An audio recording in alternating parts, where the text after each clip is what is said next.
Halo, assalamualaikum warahmatullahi wabarakatuh. Bertemu lagi dengan saya Yul Eko Rubianto. Pada pertemuan kali ini kita akan bahas tentang passive income. Nah, passive income adalah penghasilan yang bisa kita dapatkan tanpa kita harus bekerja, atau penghasilan yang sudah kita rencanakan terlebih dahulu, kita susun sedemikian rupa sehingga di kemudian hari, sekalipun kita sudah tidak mengerjakannya, penghasilan tersebut atau pekerjaan tersebut atau hal tersebut tetap bisa menghasilkan uang buat kita. Nah, dalam pertemuan kali ini kita akan bahas ada 7 jenis passive income ya, dari yang membutuhkan modal besar sampai yang hanya membutuhkan skill. Nah, apa aja sumber-sumber passive income tersebut? Untuk Anda yang tertarik, silahkan ikuti video ini sampai habis, dan jangan lupa untuk Anda yang belum subscribe, silahkan subscribe dulu.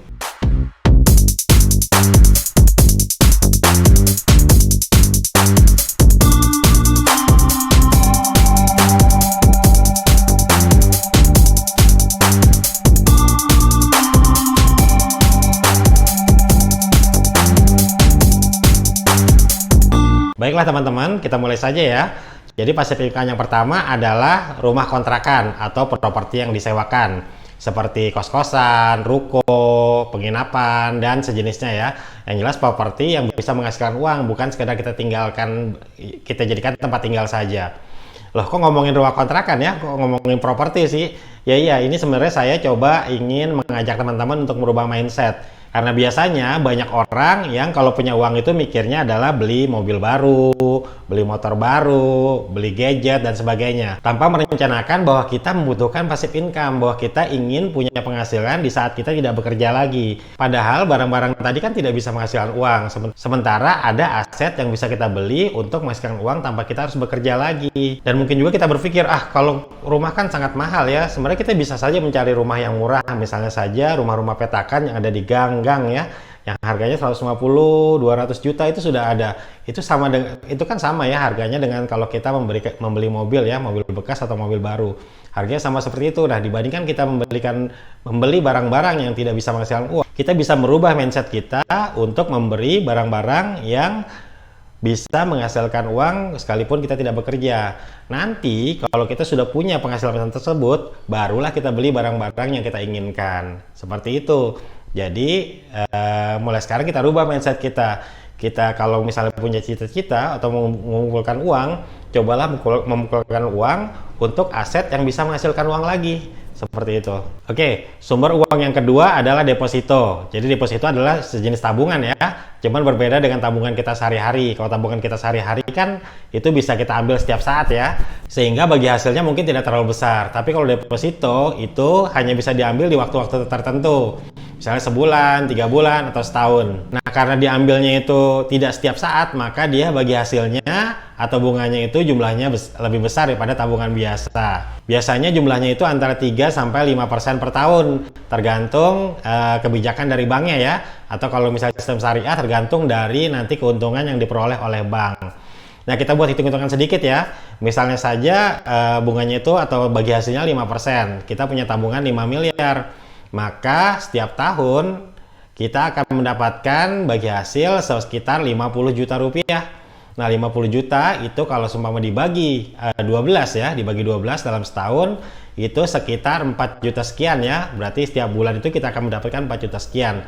Nah, kalau teman-teman dirasa 4 juta sekian itu cukup untuk sehari-hari, maka itu sudah bisa menjadi target teman-teman untuk memiliki dana passive income. Jadi kalau teman-teman punya uang, silahkan kumpulkan misalnya sampai 1 miliar ya.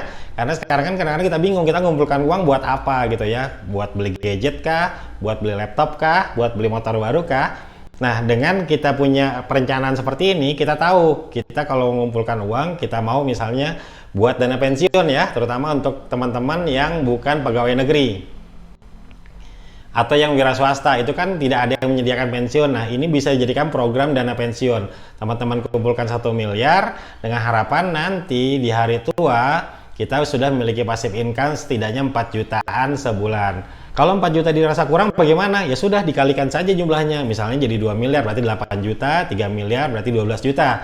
Seperti itu ya, teman-teman silakan buat target, lalu kumpulkan uang sehingga kita bisa mendapatkan passive income dari deposito sesuai dengan jumlah yang kita inginkan. Oke, sekarang passive income yang ketiga. Passive income yang ketiga adalah saham. Nah, saham yang saya maksud di sini adalah bukan trading saham, tapi investasi saham. Apa bedanya? Kalau trading saham, kita beli saat saham-saham itu harganya rendah atau jatuh, lalu kita jual lagi saat saham-saham itu harganya tinggi. Sedangkan investasi, kita taruh uang di perusahaan tersebut, tidak kita ambil-ambil, kita hanya mengharapkan dividen setiap tahun. Kenapa saya sarankan investasi? Karena kalau kita trading itu sama saja tidak passive income. Artinya kita harus menganalisa terus secara terus-menerus ya, sehingga tidak ada bedanya dengan bekerja. Kita setiap hari harus memantau pasar atau memantau pergerakan harga saham melalui perangkat yang kita miliki. Jadi akhirnya sama saja seperti orang sedang bekerja. Sedangkan yang kita bahas ini adalah passive income ya. Nah, kalau untuk passive income maka kita harus mencari saham yang kira-kira perusahaan ini akan bertahan jangka panjang. Ada banyak sekali ya. Ada perusahaan misalnya seperti Sido muncul itu sudah ada sebelum kita lahir dan mungkin masih ada sampai nanti kita meninggal. Nah, kita cari jenis-jenis seperti itu. Contohnya lagi perbankan, pertambangan dan lain-lain ya. Itu perusahaan-perusahaan tersebut biasanya itu berumur panjang. Artinya sampai kita meninggal pun mungkin perusahaan itu masih tetap ada. Nah, saham ini memang berisiko tinggi karena memang itu ya, di awal kita harus melakukan analisa. Jangan sampai kita salah menganalisa, karena kalau kita salah menganalisa, yang ada bukannya malah mendapat keuntungan, tapi malah mendapatkan kerugian. Memang bedanya dengan deposito itu kan lebih aman ya, karena dia ada jaminan dari pemerintah sampai 2 miliar ya. Sedangkan saham tidak. Saham itu kalau seumpama perusahaannya bangkrut ya uang kita hilang. Namun keuntungan dari saham itu biasanya lebih besar. Kalau deposito antara 3-5%, saham itu bisa ada yang memiliki 7 sampai bahkan ada yang sampai 16%. Jadi misalnya saja kita ambil rata-rata, saham itu memberikan keuntungan 15% misalnya. Kalau kita punya 1 miliar, maka kita mendapatkan 150 juta per tahun atau sekitar 11 jutaan per bulan. Nah, jadi kalau kita sudah memiliki saham yang seperti itu, berarti kita ada potensi mendapatkan keuntungan 11 juta per bulan. Nah, untuk kita yang merasa cukup dengan 11 juta per bulan, maka saham bisa menjadi alternatif untuk kita mendapatkan passive income. Oke, sumber passive income yang keempat adalah reksadana. Jadi reksadana ini pertengahan ya antara saham dengan deposito. Jadi kalau deposito kan itu tergantung ya cenderung lebih aman ya karena dilindungi oleh OJK ya, penjamin simpan pinjam. Sedangkan saham itu tidak dilindungi, hanya diawasi saja. Seperti itu. Nah, reksadana ini tengah-tengah. Reksadana ini juga hanya mendapatkan perlindungan dari OJK dari segi pengawasan saja. Tapi bedanya dengan saham, reksadana ini sudah dikelola oleh manajer investasi, di mana mereka sudah sangat berpengalaman. Mereka akan menempatkan uang-uang kita di saham, di pasar uang, atau obligasi. Seperti itu. Jadi karena sudah dikelola oleh orang-orang yang profesional, maka potensi kerugiannya itu lebih kecil. Nah, keuntungan reksadana juga ada di tengah-tengah antara deposito yang cenderung kecil, saham yang cenderung besar. Reksadana ini ada di tengah-tengah juga, mungkin antara 5-15% ya, antara seperti itu. Kita tinggal milih saja mana jenis reksadana yang memberikan keuntungan lebih besar buat kita. Nah, untuk reksadana sendiri juga ini lebih murah ya, mulainya ya. Kalau deposito itu kan kita mulainya biasanya minimal di angka 1 juta. Sedangkan reksadana ada yang dimulai dari 10.000. Jadi teman-teman punya uang 10.000 bisa masukkan. Ini sangat membantu sekali ya buat kita yang sulit mengumpulkan uang besar ya. Bisanya kecil-kecil, misalnya punya uang 10.000 masukkan seperti masukkan ke celengan aja. 10.000 masukkan, 10.000 masukkan. Nah, kalau kita tipe yang seperti itu, kita bisa memilih instrumen reksadana. Nah, untuk reksadana sendiri saya sudah praktekkan ya, jadi ini memang sangat memudahkan sekali. Begitu ada pemasukan, maka saya bisa langsung menyisihkan sumber penghasilan saya. Seperti itu ya, bisa 10.000, 20.000, 100.000 dan seterusnya. Sampai nanti kita mendapatkan jumlah yang kita inginkan, sehingga bagi hasil atau dividennya atau keuntungannya itu bisa mencukupi kebutuhan sehari-hari kita. Nah, untuk penjelasan reksadana dan saham sendiri, insya Allah nanti akan saya buatkan dalam video terpisah. Sekarang kita masuk ke instrumen yang kelima ya. Kalau 4 instrumen yang sebelumnya kan itu membutuhkan modal ya, membutuhkan uang untuk bisa mendapatkan passive income. Sedangkan untuk yang kelima ini dan nanti juga ke-6 dan ke-7 itu yang teman-teman butuhkan hanyalah keahlian. Ya, jadi yang kelima adalah produk digital. Kenapa produk digital? Ya karena produk digital itu sekali kita buat itu bisa dijual berkali-kali tanpa harus produksi lagi, sehingga kita bisa seandainya harus mengelola pun itu tidak membutuhkan waktu yang banyak. Nah, produk digital itu jenisnya apa aja sih? Produk digital itu bisa software, bisa plugin, atau kalau teman-teman tidak bisa membuat ini, teman-teman bisa membuat e-book, bisa membuat video tutorial, materi kursus dan sejenisnya. Nanti kalau sudah jadi, teman-teman bisa jual sendiri atau teman-teman masukkan ke marketplace yang memang menjual produk digital seperti ratakan.com ya. Untuk panduan membuat produk digital sendiri dan panduan bagaimana tentang ratakan.com itu sudah pernah saya buat videonya. Teman-teman bisa cari di channel YouTube saya atau bisa cari di web sanggarbisnisonline.com. Sumber uang berikutnya yang keenam adalah menjadi YouTuber ya. Menjadi YouTuber adalah juga salah satu passive income. Walaupun juga ada yang bilang, loh YouTuber kan juga bikin video terus-menerus ya. Kenapa disebut passive income? Ya, disebut passive income karena video yang kita buat itu bisa terus-menerus, seandainya bagus ya ditonton banyak orang, itu bisa terus-menerus menghasilkan uang. Padahal kita sedang tidak lagi bekerja atau tidak membuatnya.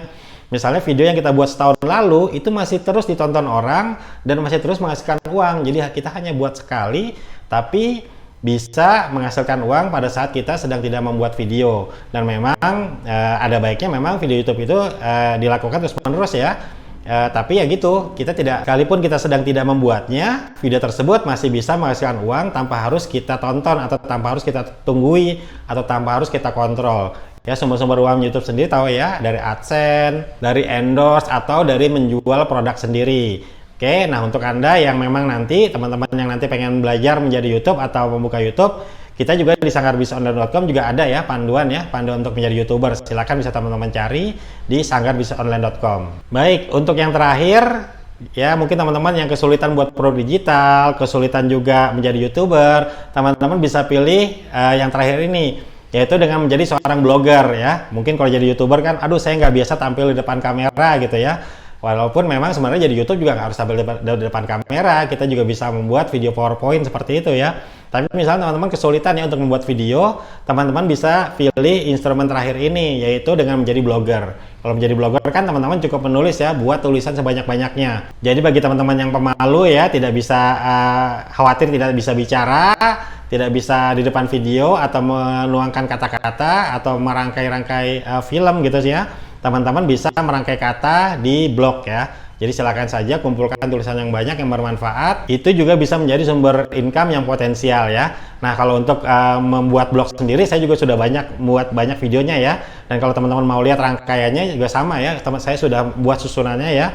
Mulai dari dasar sampai menghasilkan uang itu di sanggarbisnisonline.com. Untuk membuat blog ini teman-teman bisa dapatkan secara gratis ya panduan tersebut di sanggarbisnisonline.com ya. Silakan kunjungi saja sanggarbisnisonline.com. Oke, itu saja teman-teman semua, 7 jenis passive income, mulai dari yang membutuhkan modal besar sampai yang hanya membutuhkan keahlian.